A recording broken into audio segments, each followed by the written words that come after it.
Je viens tout juste de compléter mon dictionnaire des lieux imaginaires. Vous imaginez tout le travail que ça représente. Des années et des années de compilation, puisées à même l'infini turbulent. Et au hasard des pages, je tombe pile sur le chapitre traitant du silence des pierres. Je m'y engouffre goulûment, croyant y trouver tous les dessous de la beauté, ou à tout le moins toute l'apoggiature en délicates ombres chinoises propices aux valeureux pêcheurs de perles que je suis. Hélas, j'avais complètement oublié à quel point c'était barbant. Or, à mon grand étonnement et à ma non moins grande déconvenue, il émanait de ce texte l'effet d'un puissant soporifique, et n'écoutant que mon altruisme légendaire, j'en profitai pour recommander instamment cette lecture à tous ceux et celles qui sont accablés d'insomnie récurrente. Et c'est tout rasséréné que je m'en fus au cœur de la forêt, et, chemin faisant, j'aboutis sur la sente étroite du bout du monde. Sur ma gauche se profile l'impressionnante chaussée des géants, où toutes les fragiles détresses des âmes mortes me murmurent à l'oreille les multiples sortilèges du vent, et où les langueurs monotones des mégères captives annoncent le piège très secret de la belle au bois dormant. Ce qui me rappelle qu'à une certaine époque, on sacrifiait l'insignifiance sur l'autel de la raison raisonnante. Et sur ma droite, le café existentialiste, dont l'entrée était surmontée d'une vilaine tête de chien en bronze. En fait, une tête de dogue très combinatoire. Mais qu'à cela ne tienne, j'entre et j'y trouve plein de clodos blafards jacassant d'emblée autour du bon roi Dagobert. Voilà l'appel du destin, me dis-je sotto voce. Et dans tout ce brouhaha, je remarque un vieil homme qui, apparemment, lit un roman d'amour. Et un peu plus loin, bien installé en retrait dans un coin, il me semble que... Mais oui, je le connais, c'est Céline, tout absorbé dans son écriture. Peut-être bien qu'il s'agit de féerie. Ce serait pertinent, non?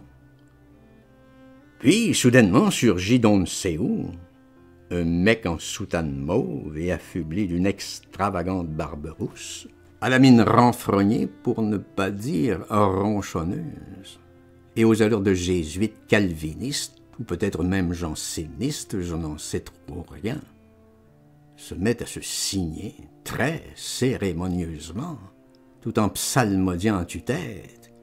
In nomine Patris, et Filii, et Spiritus Sancti.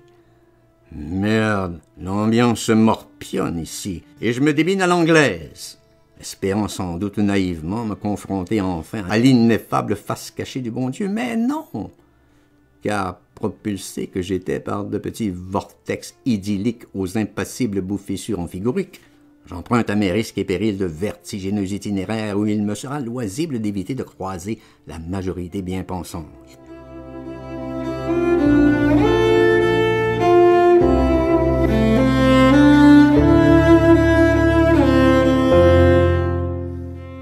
Et me voilà sur l'île Noire, où je plonge dans la fascination de l'étoile mystérieuse. Et c'est très loin de la foule déchaînée que j'aborde la montagne magique, qui me conduit sur l'autre versant, où d'improbables entités m'instruisent de tous les secrets par devers blanche-neige au pays des merveilles, ce qui me fait sombrer dans une espèce de fébrilité stroboscopique, et c'est au risque de me perdre que j'escalade les prodigieuses pyramides du temps, où se révèle à moi toute l'immense et fabuleuse plaisanterie que représente l'ignorance crasse, nimbée de sa fierté de l'être. Et pendant ce temps, n'avez-vous pas remarqué? Non, vous n'avez pas vu que là-bas est tombé, sans bruit, le sourire d'une sublime beauté aux yeux de chien bleu. Ah, c'est bien dommage. Ce qui me fait penser de bien noter dans mon carnet de naufrage mon regard sur le monde actuel, manifestement en état de siège, miné qu'il est par les petites mécaniques des catastrophes, où on ressent très bien l'impact puissant provoqué par l'incommensurable choc du futur. Est-ce ainsi que les hommes vivent, disait le poète, ce qui évoque pour moi, fatalement, les propos sur le bonheur d'un certain philosophe, propos qui, je le rappelle, font grand état de l'homme par-devers le sacré, ce qui me ramène à mes propres vaticinations par-devers un chaos fascinant, loin de tous les falsificateurs aux profanations rédhibitoires et pulvérulentes, ainsi qu'aux orgies perpétuelles dans un imparfait du présent relevant d'un goût du malheur parfaitement hallucinant. Avec le temps, c'est l'affadissement de toute chose qui devient lourd, d'où mon éternelle quête d'un révélateur de mystère, pour colmater un tant soit peu la perfide fêlure métaphysique qui m'enfonce dans un exil intérieur, où seuls les braves parmi les braves, poussés par des vagabondages approximatifs au cours d'une traversée homérique, parviennent clandestinement à grappiller ici et là de petits miracles biscornus en émeutes spéculatives et en jongleries subversives. Mais, tu sais, veut dire, c'est un peu tel un Mathusalem d'opérette que je veux quitter le centre du monde et sentir encore le souffle roboratif d'une roi dans la nuit borroméenne, toute veine casuistique délaissée au cœur des vertiges frénétiques, aux crispations clandestines et cryptiques.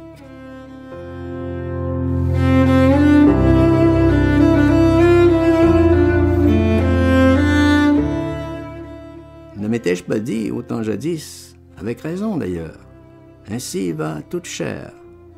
Et je songe à mon journal d'un séducteur, tout aussi précieux que mon carnet vert, à l'époque où j'occupais une place de choix dans le premier cercle de pouvoir, et en dépit de toutes les objurgations de ma conscience vive, je vais m'astreindre peu à peu à une ascèse tout en fractures verrouillées de postulats hédonistes et spasmodiques, loin de toute surrection mortifère et extravagante.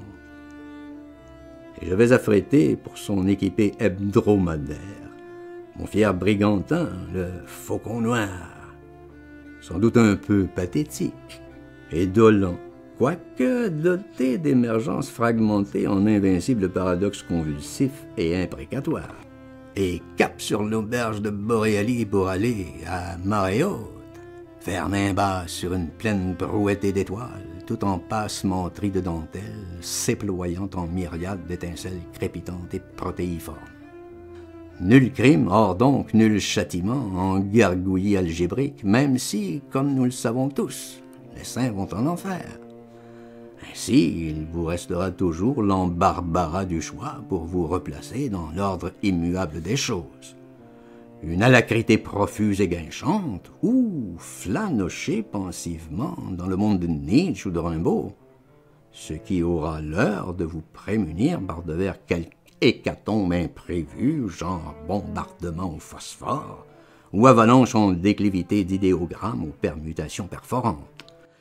Et si toutefois on vous convie à un jeu de massacre dont le but inavoué serait d'abolir l'hiver, n'en faites rien.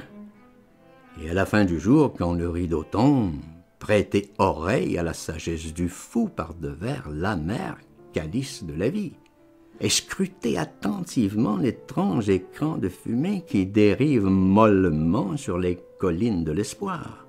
Et peut-être, si vous avez le cœur assez léger, vous sera-t-il loisible d'y voir passer à rebours un vivant, chose rarissime, je vous assure.